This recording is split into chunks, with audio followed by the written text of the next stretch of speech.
All right, so we're diving into Kirk Franklin's 2024, kind of like a year-end recap. Yeah. He put out this video, and it's not just the usual, like, look how great I am stuff. Yeah, definitely more than just a highlight reel. It gets kind of personal.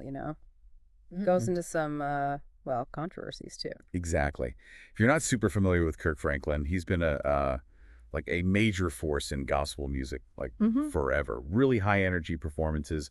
His lyrics are super powerful, and he's always collaborating with people you wouldn't expect. And this deep dive, this year especially, it shows him balancing these huge wins with some sticky situations. Oh, yeah, for sure. Right off the bat, the video starts with him talking about his 20th Grammy. Yeah. And he's so humble about it, like really thanks his team, the whole gospel music community. Like he sees it as a win for everyone who's been a part of it. Totally. It's not just about him. And then on top of that, he gets an honorary doctorate from Morris Brown College. hmm And he's actually talked about having a learning disorder, so that's pretty Uh-huh. amazing. It really puts things into perspective, doesn't it? Like he's super aware of that difference, and he respects all those people who went the traditional route to get their doctorates. It shows how much he's grown. Absolutely. And then, bam, he's off to Africa for like a whole month with Maverick City Music. He talks about it like going home. It's really cool to see how passionate he is about it. More than just a vacation, right? It's like connecting with his roots, his heritage. You can feel how much it means to him. Okay, so let's talk about this kingdom entertainment thing he's always talking about. Mm. He wants to create these gospel performances that are just as good, like as captivating as any mainstream show. He even compares it to a secular concert. Like he wants that same energy, that same production value, but obviously without, losing the gospel message. That's a pretty bold statement, isn't it? Can you really have all the flash and excitement without losing that spiritual core? Yeah, he's walking a tightrope, for sure. But to make it happen, he created this union concert series, and it's bringing together, like, the biggest names in gospel. Marvin Sapp, Fred Hammond, Yolanda Adams, the Clark sisters. I mean, come on. It's like a who's who of gospel, right? It shows his commitment to, like, not just himself, but the whole history of gospel music, Mhm. celebrating where it's been and how it's still so powerful today. For sure. But, okay, it wasn't all perfect, right? There were some rough patches. In the video, he actually talks about some of the controversies he faced. Like, remember that dance he did with Marvin Sapp? That thing went viral. People were freaking out. What's interesting is how he handled it. He didn't try to ignore it or anything. He just owned up to it and explained that he was trying to, well, create something entertaining without, compromising his faith. It's a tough balance to strike, right? And then there's that whole thing in Jamaica, the Offity War. People were not happy. He admitted it was a mistake, apologized for it. What I liked was that he said he was learning from it, like really trying to understand cultural sensitivity better. It wasn't just a sorry, my bad kind of thing. He definitely seemed to be taking it seriously. And then there were the Will Smith Bet Awards performance and that collaboration with Glorilla, the rapper.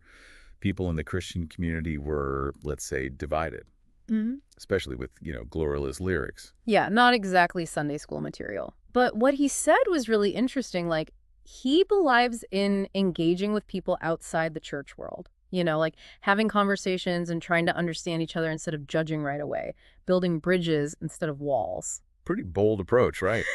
He's trying to connect with everyone, even if it means ruffling some feathers. And then there's this clip, like, backstage where he admits he was maybe uh, playing too much, I think he said. Like, even he realized he might have crossed a line. It's kind of humanizing.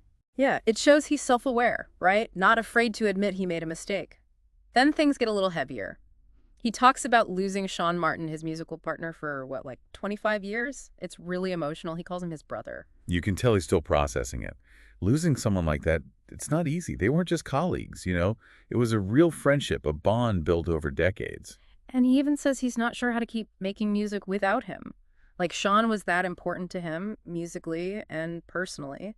It's a powerful moment, really raw and honest. It shows a different side of him. Yeah, he's not just this superstar up on stage. He's a real person dealing with real loss. But then, boom, he switches gears, and he's talking about his son Carrie Ann getting married. He's so proud, calls him his baby boy, jokes about him finally growing up and starting his own family. It's like this beautiful contrast, right? Yeah. Deep grief for his friend and pure joy for his son. Life is full of those ups and downs. For sure. And he makes sure to give Tammy, his wife, a shout out for being an amazing mom. He emphasizes her role in, like, making Carrie Ann the man he is today. It shows how important family is to him, right? Tammy's clearly his rock, his support system. And he recognizes that, both in his personal life and his career. Totally. She's not just his wife, she's his partner in everything. Yeah. It, it's awesome that he acknowledges that publicly. Yeah, it's really heartwarming.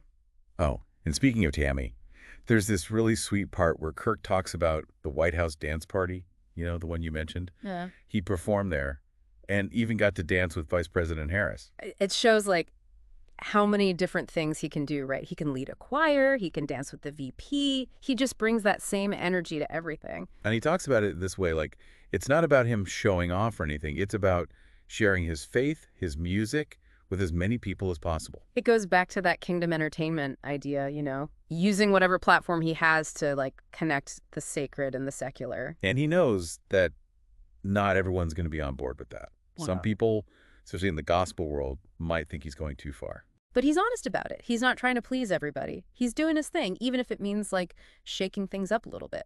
Yeah, he's a trailblazer, that's for sure. And we can't forget about Sean Martin, his musical partner, who sadly passed away this year. Kirk gets really emotional when he talks about him, calls him his brother, and he says he's still struggling with it. Yeah, you can feel how close they were. More than just collaborators, it was a real brotherhood. 25 years, that's a long time. He even says he doesn't know how he's going to make music without him. It's like Sean was that important to him on every level. It's real, It shows that even someone like Kirk Franklin, who's achieved so much, still feels those things, that pain, that loss. Exactly. It makes him human. But then, like, right after that, there's this shift, and he's beaming, talking to his son Carrie and getting married, calls him his baby boy, jokes about him finally growing up. It's like life, isn't it? Mm-hmm. Joy and sorrow all mixed up together, new beginnings coming out of loss. Yeah, it's bittersweet, but beautiful too. And he makes sure to mention Tammy, his wife, praises her for raising their kids, how she helps shape Carrion into the man he is today. It shows how much he values family. Tammy's his anchor, his partner, and everything, and he's not afraid to say that. Absolutely. She's a huge part of his story. So thinking about Kirk Franklin's year, I mean, he had these amazing highs, these tough lows. He dealt with controversy, but he never strayed from his mission, What stands out to me is how honest he is, how open. He doesn't hide the struggles. He shares the good with the bad. That's what makes him relatable, I think. He's always growing, learning from his mistakes, trying to be better, and he's not afraid to challenge the status quo, even if it means getting some pushback. And he does it all with this humility, this gratitude. He knows he didn't get here on his own. He thanks his team, his family, his faith. That's a powerful lesson right there, isn't it? It doesn't matter how successful you are, there's always room to grow. Staying humble, listening to others, being open to new ideas, that's how you keep moving forward. He's more than just an entertainer. He's a real person with flaws and all, trying to live his faith, make a difference in the world. His story shows us that we're all on this journey, learning, growing, trying to do something good. His video, it's not just a recap, it's a window into his life. A man using his platform to spread hope, faith, love, and that message, it goes way beyond music, beyond gospel. It's about being real, being vulnerable, embracing the messy parts of life. So as you keep listening to Kirk Franklin, keep thinking about this question. How can we all, in our own ways, use our platforms to share our stories, our values, the things that matter to us? Kirk Franklin's 2024, it was all about being authentic, being open to growth, and having faith even when things get tough. It reminds us that even in the midst of chaos, there's grace, forgiveness, and the chance to become better. Makes you think, like, how can we use whatever platform we have, big or small, to share our own stuff, what we believe in? Right. And Kirk's story, it shows that it's not always easy. There'll be bumps in the road, people disagreeing, but you got to keep learning, keep growing, and just be yourself. He definitely doesn't shy away from the tough stuff, does he? Like when people criticize his clothes or the artists he works with, he doesn't ignore it. He addresses it head on. And that's where you see his humility. He'll admit when he's wrong, apologize, learn from it. It's not about being perfect. It's about trying to be better. And I think that that's something a lot of people connect with. We all mess up. We all face challenges. But what really matters is how we deal with those moments, right? Exactly. Kirk being so open, showing his human side, that's what makes him relatable. He's not just this, like, untouchable icon, He's a real person, figuring things out just like us. And through it all, his faith is like his anchor. It's in his music, his words, everything he does. It's a great example of how faith can give you strength, help you through hard times. It's not about preaching at people, it's about living it. And that's what makes his message so powerful. He's not trying to fit in or follow the rules. He's doing his own thing, and that inspires other people to do the same. He's a true innovator, like a musical pioneer, pushing the boundaries of gospel music, making us think differently about faith and how it can be expressed. So as you listen to Kirk Franklin, keep that question in mind. How can we each use what we have, our voices, our talents, to share what matters to us with the world? Kirk Franklin's 2024 was a reminder to be real, to be open to growth, and to hold on to your faith, especially when things get tough. It shows us that even when there's chaos, there's still grace, forgiveness, and the chance to become better versions of ourselves. That's a great note to end on, I think. Thanks for joining me on this deep dive into Kirk Franklin's incredible year. Lots to think about, huh? Until next time, keep exploring, keep questioning, and keep the conversation going.